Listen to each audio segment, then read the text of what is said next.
자, 말씀 보겠습니다. 창세기 6장 1절에서 10절입니다. 창세기 6장 1절에 10절입니다. 제가 봉독해서 올려드리겠습니다. 사람이 땅 위에 번성하기 시작할 때에 그들에게서 딸들이 나니 하나님의 아들들이 사람의 딸들의 아름다움을 보고 자기들이 좋아하는 모든 여자를 아내로 삼는지라. 여호와께서 이르시되 나의 영이 영원히 사람과 함께하지 아니하리니 이는 그들이 육신이 됨이라. 그러나 그들의 날은 120년이 되리라 하시니라. 당시에 땅에는 네피림이 있었고 그 후에도 하나님의 아들들이 사람의 딸들에게로 들어와 자식을 낳았으니 그들은 용사라 고대의 명성이 있는 사람이었더라. 여호와께서 사람의 제약이 세상에 가득함과 그의 마음으로 생각하는 모든 계획이 항상 악할 뿐임을 보시고 땅 위에 사람을 지으셨음을 한탄하사 마음에 근심하시고 이르시되 내가 창조한 사람을 내가 지면에서 쓸어버리되 사람으로부터 가축과 기는 것과 공중의 새까지 그리하리니 이는 내가 그들을 지었음을 한탄함이니라 하시니라. 그러나 노아는 여호와께 은혜를 입었더라. 이것이 노아의 족본이라. 노아는 의인이요 당대의 완전한 자라. 그는 하나님과 동행하였으며 세 아들을 낳았으니 셈과 함과 야벳이라. 아멘. 자, 노아 홍수를 통한 재앙과 축복이라는 제목으로 말씀 증가하겠습니다. 왜 갑자기 창세기 6장이고 왜 갑자기 노아 홍수고 왜 갑자기 재앙 이런 걸 말씀하십니까? 이런 질문이 생겨야겠죠. 왜냐하면 우리는 말씀의 흐름을 쭉 인도받고 있습니다. 자, 이번 주 강단이 감사에 대한 내용이고요. 또 앞으로도 이번 주 감사의 내용을 정리했고요. 또 우리가 구원의 길을 다시 한번 확인하였습니다. 자, 이 구원의 길에서 중요한 부분이 있죠. 그거는 예수 그리스도를 말미암아 구원받는 축복. 그러나 예수 그리스도가 없을 때 임하는 재앙. 자, 이 부분이 우리는 알고 있습니다. 자, 그래서 오늘 재앙에 대한 부분을 잡았습니다. 그리스도를 알지 못하는 자, 또 어떻게 보면 그리스도를 알고 있지만 그리스도와 관계없이 살아가는 자, 그들에게 임하는 재앙, 또 저와 여러분이 반대로 받은 축복에 대해서 우리가 확인하는 시간 가지겠습니다. 자, 하나님은 재앙을 왜 내리십니까? 범죄로 말미암아 심판하려고 내리신다라고 말하는 분들이 많습니다. 어느 부분은 일리가 있습니다. 그러나 진짜 목적은 아니죠. 심판은 과정이지 목적이 아닙니다. 목적은 축복하기 위해서입니다. 재앙이 왜 축복입니까? 재앙은 언약이 없는 사람에게는 고통과 멸망, 그 이상도 그 이하도 아닙니다. 그러나 그리스도의 언약이 있는 사람에게는 고통과 멸망이 잠깐 있을지라도 나와 교회와 미래를 살리는 축복이 되기 때문에 그렇습니다. 왜 그런지 오늘 말씀을 통해서 우리가 노아 홍수 사건을 통해서 확인하시기를 예수 그리스도 이름으로 축원합니다. 첫 번째입니다. 그리스도 언약 전달이 무너진 노아 시대입니다. 자, 언약을 소중히 여기지 않았던 하나님의 아들들. 창세기 6장 1절 2절이에요. 자, 1절에 이렇게 나옵니다. 사람이 땅 위에 번성하기 시작할 때에 그들에게서 딸들이 나니. 자, 사람이 땅 위에 번성하기 시작할 때 딸들이 난다. 자, 여기서 사람의 딸들이라는 의미는 우리가 일반적인 사람을 얘기하지 않습니다. 여기서 말하는 사람은 그리스도 언약을 소유하지 않는 자들을 얘기합니다. 좀 더 구체적으로 얘기하면은 가인의 후손을 얘기하고 있습니다. 자, 2절에는 하나님의 아들들이 사람의 딸들의 아름다움을 보고, 자, 여기서 하나님의 아들들이라는 것은 그리스도 언약을 소유한 사람들을 얘기합니다. 조금 더 구체적으로 얘기하면은 아벨 다음에 언약의 계승자 셋의 후손들을 얘기합니다. 자, 가인의 후손들에게서 딸들이 났다. 그리고 셋의 후손에게서 이 후손들이 이 가인의 후손의 딸들을 보고 아름다움을 봤다. 그래서 어떻게 나오냐? 자기들이 좋아하는 모든 여자를 아내로 삼은지라. 자, 여기서 자기들이 좋아하는 모든 여자를 아내로 삼았다. 서로 좋아해서 결혼했다. 그런 말입니다. 자, 여기서 사실은 이제 구약 시대는 여자를 이렇게 제대로 적어 놓지 않았습니다. 모든 기준을 언약 계승자를 남자 중심으로 적어 놨습니다. 그러니까 당연히 사람의 딸들도 있었고 하나님의 딸들도 있었죠. 여하튼 간에 언약 가진 사람과 언약 없는 사람이 결혼했다. 그 말입니다. 자, 이건 이 시대의 기준으로 따지면은요, 아무 문제가 없어요. 아니, 뭐 서로 좋아해서 결혼했는데 그게 뭐가 문제입니까? 그죠? 그리고 교회 다니는 대부분의 성도들도 이거를 문제로 삼지 않습니다. 왜? 사랑하니까. 사랑해서 결혼했는데 뭐가 문제입니까? 라고 얘기를 하죠. 자, 언약 가진 성도가 불신자와 결혼하는 이유를 이렇게 설명합니다. 사람의 딸들의 아름다움을 보았다. 사람의 딸들이 그리스도의 언약이 있든지 말든지 그거는 중요하지 않다. 그 말이죠. 그건 우선순위가 아니란 말이에요. 언약보다는 육신의 것을 더 소중히 여겼다라는 말입니다. 자, 왜 이런 일이 벌어졌습니까? 간단합니다. 그죠? 그리스도의 언약이 자녀들에게 제대로 전달되지 않은 것이죠. 이게 중요한 겁니다. 언약이 전달되지 않았어요. 물론 이것이 마음대로 되는 것은 아닙니다. 아무리 부모가 그리스도의 언약을 가지고 전달하려고 애써도 안 되는 경우도 많습니다. 왜? 어릴 때는 잘 받아들이는데 나이가 들어가지고 떠나는 분들 많이 있거든요. 그래서 저와 여러분들이 함부로 판단할 수는 없습니다. 또 반대로요, 부모가 그렇게 언약이 별로 없는데 심지어 불신자인데도 자녀들은 언약을 제대로 잡은 사람들도 나옵니다. 자, 문제는 그게 아니죠. 문화와 분위기예요. 불신자와 결혼이 아무 상관이 없다는 교회 문화. 이게 곤란합니다. 아니, 한국은 참 희한해요. 그 외국에서는요, 술이나 담배 같은 경우는요, 기호식품이에요. 그래서 그거 하는 거에 대해서 별로 문제 안 삼아요. 문제 삼는 게 아니라 그건 아무렇지도 않은 거예요. 근데 한국은요, 그걸 굉장히 문제 삼습니다. 어떤 면은 장점이 있고 단점이 있어요. 근데 제가 그걸 얘기하려는 게 아니거든요. 의외로요, 불신자와 결혼은요, 너무 당연식이더라고요. 그걸 별로 문제 안 삼아요. 이게 문화거든요. 아니, 오히려 그걸 좋은 문화로 받아들여요. 심지어는요, 불신자와 결혼해서 돈도 하겠대요. 이런 거짓말쟁이가 어디 있습니까? 그럼 전도가 자기 능력으로 된다는 겁니까? 하나님의 은혜가 아니면 불가능한 전도를 내가 구호 삼겠다는 겁니까? 구원받기로 작정된 자가 믿는 것인데 그걸 내가 하나님 다인데 바꾸겠다는 겁니까?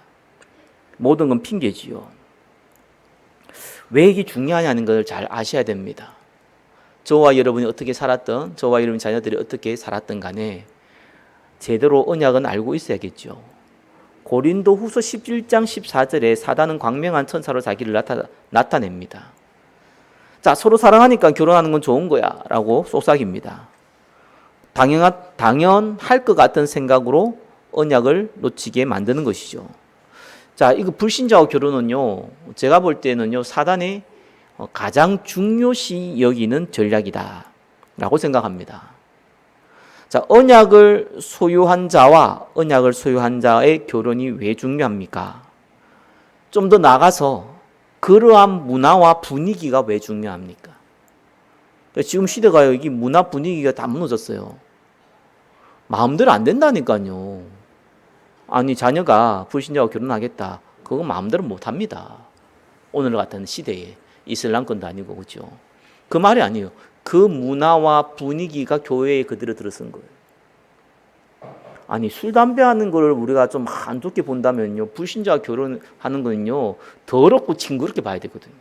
솔직히 얘기하면. 근데 그거는 아름다운 걸로 본다니까. 기가 차가지고요. 술과 담배는요, 영혼을 상하지 못합니다. 그러나 불신자와 결혼은요, 영원한 멸망이 올 수 있어요. 그 중요성을 전혀 인지 못하는 문화와 분위기. 계시록 12장 12절에 보니까요, 마귀가 자기의 때가 얼마 남지 않았다라고 납니다. 자기 때가 뭡니까? 마태복음 25장 41절에 마귀와 그 사자들을 위하여 예비된 연한 불에 들어가는 날, 지옥 간 날이잖아요. 언제 지옥 갑니까? 계시록 20장 10절에 예수님 재림하는 날. 알고 있죠, 그죠? 그럼 예수님 언제 재림합니까? 마태복음 24장 14절, 모든 민족에게 복음 증거되는 날. 자, 결국 사단의 목적은 뭐예요? 예수님이 재림하면은 자기가 영원한 지옥에 갇혀야 되니까 예수님이 재림을 막을 수는 없잖아요. 늦추어야 돼요. 또 늦추는 방법이 뭡니까? 복음 증거 안 되면 돼요. 그것이 사단의 목적입니다. 복음이 모든 민족에 증거 안 되게 하는 것이 목적입니다. 그러면은 이 사단의 목적을 가장 효율적으로 이루는 방법이 뭐겠습니까? 언약이 전달이 안 되면 돼요. 누구는 당대에 세계복음을 그러면서 떠드는 사람이 있던데 뭐 그러면 감사하겠죠. 마라나타, 예수님께서 저와 여러분이 살아있을 동안에 오신다. 얼마나 감사한 일입니까? 그냥 성경으로 봤을 때 우리가 살아있을 동안 오기에는 조금 쉽지 않다. 왜? 모든 민족이 복음 증거돼야 되는데 증거 안 된 곳이 너무 많아요. 그러니까 결국은 대를 이어서 복음을 증거해야 되는 거예요. 근데 언약의 다음 세대가 끊겨버려요. 다음 세대가 끊기게 하는 가장 좋은 법이 뭡니까? 언약 없는 자와의 결혼이에요. 예수 믿지 않는 자와의 결혼이 아닙니다. 언약 없는 자와의 결혼이에요. 예수 안 믿는 사람하고 결혼하는 게 아니고 예수 믿는 사람하고 결혼하는데 언약 없는 사람이에요. 교회 다니는 불신자, 교회 다니는 종교인이 너무 많아요. 이게 확인이 안 됐는데 사랑해서 결혼하는 경우가 많죠. 그래서요, 사단이 조용하게 세계를 정복하는 방법이 언약을 없애는 게 아닙니다. 예, 언약을 끊기게 만드는 겁니다. 결혼을 통해서요. 중국이요, 다른 나라를 흡수하는 전략을 쓰고 있고요. 지금 어느 정도 성취가 되고 있어요. 지금 대표적인 것이 중국 안에 있는 위구르족이거든요. 위구르족 들어봤을 거예요. 중국이 아닌데 중국으로 흡수했습니다. 물론 강제로 흡수했어요. 그러면 당연히 독립운동이 일어날 거 아니에요. 중국이 그걸 어떻게 했냐? 쉽게 말해가지고 과거에 아수르가 썼던 일본이 사용했던 민족 말살 정책을 사용했는데 다른 방법이 아닙니다. 한족들을 대거 모아서 모든 혜택을 주면서 위구르족으로 이주시켰어요. 위구르족에 있는 많은 남성들을 많은 혜택을 주면서 다른 지역으로 이주시켰어요. 돈도 줘요, 집도 줘요, 직장도 줘요, 세금 혜택도 줘요. 이러니까 한족들이 안 그래도 가난한데, 중국 가난하잖아요. 개인을 봤을 때 굉장히 가난합니다. 그러니까 그 가서 공짜로 집 얻고 공짜로 직장 얻는 거예요. 많은 세금도 혜택 받는 거예요. 위구르족도 다른 쪽으로 가면은 거기에서 집도 얻고 세금도 혜택 받고 이 직장도 얻는 거예요. 이래가 섞이게 만들었습니다.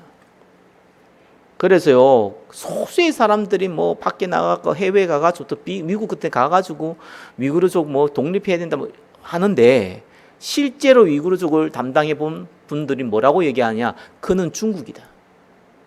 위구르족 말만 자치단체지 거기에 대한 민족성 한 개도 없다.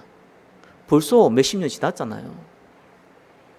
거의 뭐 50년 가까이 다 지났죠. 그러니까요, 싹 다 중국화 돼버렸어요. 여러분 아십니까? 중국이 우리나라의 땅을 얼마나 갖고 있는지. 내가 보기에는 어마어마하게 갖고 있어요. 중국이 방법이 간단해요. 전 세계에 가가지고 그냥 삽니다. 불법 이민자 아니면은 거기서 영주권 다 삽니다. 살아가지고 자기만의 뭘 만듭니까? 예, 자치단체를 만들어요. 자치구를 만들어요. 차이나타운을 만드잖아요. 그거 만들어가지고 거기에서 국회의원 또 만들어요. 이렇게 해가지고요, 조용하게요, 그 자녀들이 태어났는데, 이 재미있는 거, 이 자녀들이 한국인이잖아요. 왜 한국에서 태어났으니까. 아버지가 한국인이든지 엄마가 한국인이든지 간에, 한국인이란 말이에요.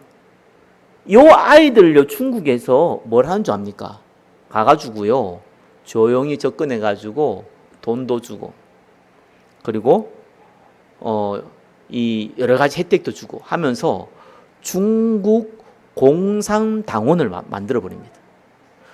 한국의 시민권을 갖고 있고 한국 사람인데 부모 중에 한 분이 그냥 중국 사람일 뿐인데 이 사람은 한국 사람이면서 동시에 중국 공산당원이에요. 우리나라 몇 명 될 것 같아요. 그래서 이걸 연구한 사람이 한국 위험하다 이런 얘기 많이 해요. 이거는 음모론의 얘기 아닌 게 아니라 중국이 세계를 정복하는 방법이거든요. 그래서 공산당원을 만드는 거예요. 쉽게 막 간첩을 만드는 거예요. 이스라엘이 이란을 완전 박살냈잖아요. 최근에. 물론 이란도 공격을 했지만 이유가 간단하더라고요. 이란 안에 있는 이 간첩들, 이스라엘 간첩들이 가득한 거예요. 근데 왜 가득했냐? 이란이 단일 민족이 아닙니다. 다민족이에요. 그래서 사실상 어려워요. 그리고 어떻게 하냐니까 이 이란 안에 있는 이 다민족을 포섭을 해가지고요. 거기에 많은 혜택을 주는 겁니다. 그러니까 먹고 살기도 힘든데 혜택을 주니까 간첩 노릇을 한 거예요. 자, 이렇게 계속 정복을 하죠. 세상도 그래 정복합니다. 사단이 정복은 간단해요. 그죠? 부모님 중에 한 분이 예수 믿는 사람이야. 언약 갖고 있는 사람이야. 다른 한 분은 안 믿어. 이 아이는 태어나면 교회 가기도 하고 안 가기도 해요. 그러면서 사단이 자기 새끼 만드는 거예요. 교회 다니는 자기 새끼를 만드는 거예요. 그래서 어떤 일이 벌어졌습니까? 1번의 2번입니다. 네피림에 빠져 언약 전달에 실패한 하나님의 아들들입니다. 3절에 여호와께서 이르시되 나의 영이 영원히 사람과 함께하지 아니하리니 이는 그들이 육신이 됨이라. 그러나 그들의 날은 120년이 되리라 하시니라. 자, 그들이 육신이 되었다는 말은 무슨 말입니까? 그리스도 언약을 완전히 잃어버렸다는 것입니다. 여기 결과입니다. 이 재밌죠? 분명히 그리스도 언약 붙잡고 있는 사람이 불신자하고 결혼했을 뿐인데, 가인의 후손과 결혼했을 뿐인데 자녀들은 싹 다 언약을 잃어버렸어요. 그래서 그리스도의 언약을 가진 사람이 없으니까 이제는 하나님의 영이 함께할 사람이 없는 겁니다. 그리스도의 영에 없는 사람은 언약이 없는 사람은 하나님이 그리스도의 영으로 함께할 수가 없잖아요. 그들의 날은 120년이 되리라. 이렇게 얘기했죠. 그래서 이거 가지고 어떤 분들은 인간의 수명이 줄었다. 그래서 120년밖에 못 산다. 근데 120년 살아야 되는데 일찍 죽으면은 그 120년 될 때까지는 귀신으로 있다가 간다. 거기 이제 김기동, 이초소 이런 사람들이 한 얘기입니다. 이건 그런 얘기는 아닌 것 같고요. 창세기 5장 32절에 보니까 노아가 500세가 돼서 생가함과 야벳을 낳았어요. 창세기 7장 6절에는요, 노아가 600세 되는 해에 홍수가 시작되었습니다. 100년의 이제 편차가 있죠. 기간이 있죠. 방주를 만드는데 한 100년 정도가 걸렸다는 것을 우리는 대략 알 수가 있습니다. 자, 하나님이 노아에게 홍수 재앙을 말씀하시는 때가 첫째 아들 셈이 태어나기 20년 전에 말씀하셨다면은 이 말이 맞지요. 그래서 대부분 신학자는 그렇게 해석을 합니다. 그래서 하나님 말씀이 임하고 또 이들이 자녀를 놓고 또 방주를 짓고 또 홍수가 나고 그 기간이 약 120년이다 라고 표현을 합니다. 이게 제가 볼 때는 제대로 된 해석 같아요. 자, 이렇게 해서 결국은 4절에 보니까 당시 땅에는 네피림이었었다. 자, 네피림은 위에서 아래로 떨어진다는 말입니다. 그죠? 우리가 금방 이해할 수 있는 말이죠. 창세기 6장 3절에 육신이 되었다는 말과 같은 거죠. 자, 하늘에서 떨어졌다는 것은 누굴 얘기합니까? 사탄, 악령을 의미합니다. 자, 의역을 하면은 사단, 악령에게 완전히 장악되어져 버린 상태, 그 상태를 얘기합니다. 우상과 타락이 완전히 만연한 상태를 말합니다. 하나님을 알아도 무시하는 그러한 시대가 되었습니다. 이것이 이러한 시대입니다. 네피림이 무서워요. 제가 귀신 들린 사람들이 고통당한 사람이 너무 많더라고요. 너무 많아서 뭐 무당집 갈 필요도 없어요. 무당집들은 사실은 뭐 달콤 이미 뭐 완전히 체질돼서 그들은 돌아와도 다시 돌아갑니다. 100%. 그래서 어떤 면에서는 뭐 마지막 하나님 은혜로 구원받을 수 있는 사람이 간혹 있을지 몰라도 어렵고요. 젊은 사람들 중에 많이 있습니다. 많이 있는데 그 사람들 찾기 쉽습니다. 글 하나 올려도 우르르 연락 옵니다. 근데 동일한 특성이 하나 있어요. 감기 걸려도 7일 만에 낫잖아요. 아무리 빨리 나아서 14일, 막 심지어는 한 달도 걸리잖아요. 평생을 고통당한 이 영적 문제를요, 한 방에 해결하고 싶어요. 그것도 공짜로. 어느 신부가 그런 신부가 있는지 모르겠어요. 그래서 내가 어이가 없어서 뭐 우리가 복음이 가지니까 뭐 공짜로는 해줄 수 있어도 단번 해결하려고 그러거든요. 그래서 내가 가만히 보니까요, 저 축사하는데 사람들 어디서 말 가다요. 축사하는데 가면 때립니다, 그죠? 진짜 때려요. 대갈통 엄청 세게 때립니다. 걔들 한 거 보면은요. 그 심지어는 이제 어떤 데 가면 막 차기도 하고 발로 때리잖아요. 발로 차기도 하잖아요. 귀신 나가라고. 그런데 재미있죠. 그런데 갑니다, 계속. 두드러 맞으면서 가요. 나 그거 신기하더라고요. 야, 그래서 가짜 영권이 무섭구나. 카리스마죠. 가짜 영권이. 가스라이팅이라고 하고도 가짜 영권이 무섭구나. 저도 그렇게 할 수 있잖아요. 돈 벌려면 얼마든지 그렇게 하지. 뭐. 어제 온 분한테도 내가 가가지고 뺨 한번 때리면 그때부터 옵니다. 진짜 농담 아니에요. 그 영적 문제인 사람은요, 강하게 나오면요, 벌벌벌 기고 따라와요. 근데 그거는 범죄잖아요. 하나님 앞에, 사람 앞에 범죄거든요. 그런 짓 해가지고 성령이 역사하겠습니까? 악령이 더 역사하지. 그러니까 저는 무조건 만나면은 단번에 치료 못 받는다. 받을 생각도 하지 마라. 이런 얘기부터 해요. 그러니까 인기가 없더라고, 제가. 인기가 없어갖고 나도 하기 싫고 괴롭히기 나를 힘들게 하고 이래가지고 제가 잘 안 합니다. 근데 제가 왜 이렇게 교만한 것처럼 막 얘기한 줄 압니까? 제가 한두 사람 만난 줄 압니까? 진짜로.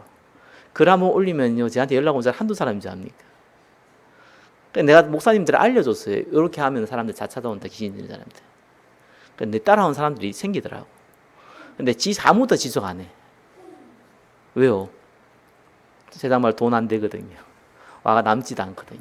그러니까 안 하지, 당연하죠. 할 수가 없죠.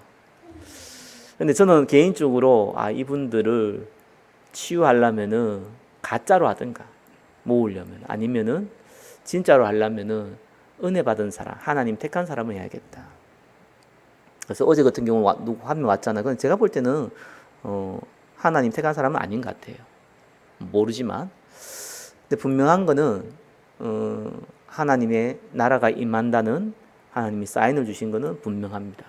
왜냐하면 제가 글을 올리지 않은 지가 꽤 오래됐거든요. 그걸 보고 찾아왔다는 거는 하나님의 좀 다른 계획이 있습니다. 그래서 저는 안 올 거라고 생각을 해요. 그거는 불신앙의 말이 아니고요. 제가 이런 사람들 워낙 많이 만나다 보니까 한번 딱 보면 압니다. 올 사람이냐 안 올 사람인지. 물론 제가 틀렸기를 바랍니다. 근데 꼭 이런 건 다 맞더라고. 이런 건 잘 안 틀리더라고. 딴 건 많이 틀리는데 이런 건 많이 안 틀려요. 필링이 딱 오거든요. 느낌이 얘는 안 되겠구나. 아무튼 그런 생각이 들었습니다. 여하튼 간에 자, 불신자와 교훈이 어떠한 결과를 만들었냐니까 당시에 땅에는 네피림이 있었고 그 후에는 하나님의 아들들이 사람의 딸들에게로 들어와 자식을 낳았으니 그들은 용사라 고대에 명성이 있는 사람이었더라. 재밌죠? 그들이 용사입니다. 쉽게 말하면 뭡니까? 성공한 인물이 나왔어. 아니 둘 중에 한 명이 성도고 한 명이 불신자잖아요. 근데 자녀가 성공한 인물이 나왔어요. 그러면 많은 분들이 뭐라고 얘기하겠습니까? 예, 성공했다. 하나님이 당신 자녀를 축복했다. 하나님이 당신을 축복했다. 아, 여러분 자녀가 막 국회의원이 되고 장관이 되고 심지어는 대통령이 되면은요, 우와, 하나님이 당신을 축복하셨군요. 자녀를 축복하셨군요. 그런다니까요. 맞잖아요. 여기 망하기 직전의 모습인지 모르고 큰 착각이죠. 이제 완전한 재앙이 몰고 오는 시간표가 된 겁니다. 아니 그럼 성공한 자녀가 오면은 재앙이 옵니까? 그 말이 아니지요. 언약 없는 자녀가 성공을 했습니다. 그것도 언약 가진 엄마 아빠 밑에서요. 그게 재앙의 시간표입니다. 아셔야 돼요. 가인의 족보와 셋의 족보의 차이를 보면 분명하잖아요. 창세기 4장에 가인의 족보가 나오고요. 창세기 5장에 셋의 족보가 나옵니다. 자, 가인의 족보와 셋의 족보의 차이점이 나오죠. 창세기 4장 20절, 22절에 보니까요. 아달은 야발을 낳았으니 그는 장막에 거주하며 가축을 치는 자의 조상이 되었다. 재밌죠? 조상되었대요.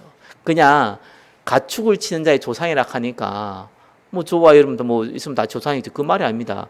대표적인 응답을 받았다는 거예요. 어마어마한 거부가 됐다는 거예요. 그의 아우는 이름은 유발이니 그는 수군과 통솔을 잡는 모든 자의 조상이 되었으며 쉽게 말해서 아이돌을 만드는 기업이 됐다는 거예요. 신라는 두발 가인을 낳았으니 그는 구리와 쇠로 여러 가지 기구를 만드는 자요. 방산업체를 만들었어요. 대단하죠. 이렇게 유명인들, 성공자들이 가인의 족보에서 나왔습니다. 근데 셋의 족보는 어떻습니까? 몇 세 때 누구를 낳았고 몇 년을 지내면서 자녀를 낳았고 몇 세 때 죽었더라. 이 끝이에요. 이렇게 나오다 중간에 뭐 나오냐니까 하나님의 은혜 받았구나. 뭐 이런 게 나와요.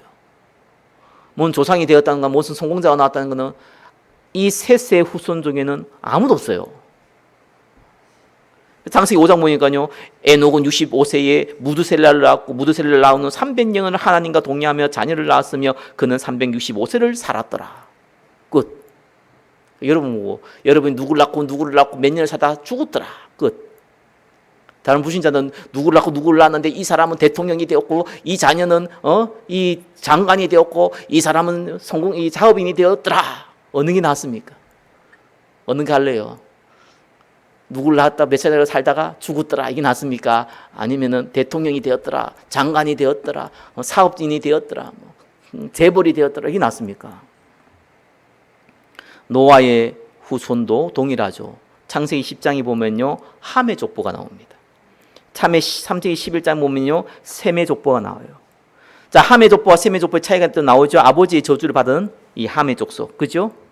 그는 유명인들이 나와요. 창세기 10장 8절에 12절에 보니까요. 구스가 또 니무르스 낳았으니 그는 세상의 첫 용사라. 야, 함의 족속이죠. 저주를 받은 이 함의 족속의 자녀들은요. 용사가 나와요. 또 12절에 니누의 갈라 사이에 레센을 건설하였으니 이는 큰 성읍이라. 와, 성을 지었어요. 나라를 만들었다니까요.